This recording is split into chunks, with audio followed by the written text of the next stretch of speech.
భద్రాద్రి కొత్తగూడెం జిల్లా బూర్గంపాడు మండలం Sarapaka Srirampuram ST colony గిరిజనులు కనీస వస్తులేక ఇబ్బందులు పడుతున్నారు. చినుకు పడితే చాలు ఆదివాసులకు చింతలు తప్పట్లేదు.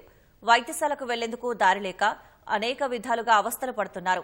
తాగునీరు, ప్రాథమిక విద్య, వైద్యం వంటి కనీస సౌకర్యాలు సైతం లేవని ఆవేదన వెలిబుచ్చుతున్నారు. ఎన్నికలప్పుడు ఓట్ల కోసం వందలా వస్తున్నారు, కానీ సమస్యలు పరిష్కరించమంటే ఒక్కరూ పట్టించుకోవట్లేదన్నారు. ఐటీడీఏ అధికారులు సైతం ఇటువైపు కన్నెత్తి చూడట్లేదని ఆగ్రహం వ్యక్తం చేస్తున్నారు. తమపై దయతలిచి దారివేసి ప్రాణాలు కాపాడాలంటూ గిరిజనులు వేడుకుంటున్నారు.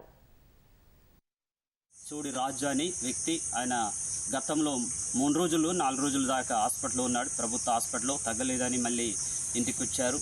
మళ్ళీ తర్వాత మామూలుగా ప్రైవేట్ హాస్పిటల్లో తిప్పారు, తగ్గలేదు.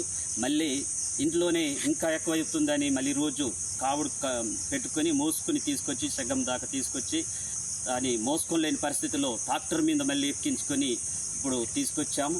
మరి ఇలాంటి పరిస్థితిలో గవర్నమెంట్ ఇప్పుడైనా ఉన్న ప్రభుత్వం లేదా ఎమ్మెల్యే గారు మా ఆదివాసులకు న్యాయం చేస్తాడని మేము ప్రభుత్వాన్ని కోరుకుంటున్నాము. ఐటీడీ స్టాఫ్కి శాలరీస్ ఇవ్వడానికి పెట్టారు తప్ప వాళ్ళు ఇక్కడ ఉన్న ఎస్టీ గిరిజనుల దగ్గర పట్టించుకున్న పాపం లేదు.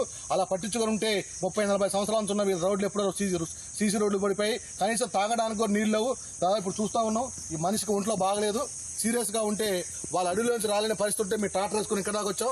ఈ ట్రాక్టర్ కూడా ఇక్కడి నుంచి అవతలకు పోయే పరిస్థితి లేదు, తిరిగి పడిపోతుంది ట్రాక్టర్ కూడా. ఇక్కడ దాకా వాళ్ళ కావిడి మీద పట్టుకొస్తే ఇక్కడి నుంచి ట్రాక్టర్ ఎక్కించుకొని రోడ్డు మీద తీసుకెళ్లే పరిస్థితి ఉంది.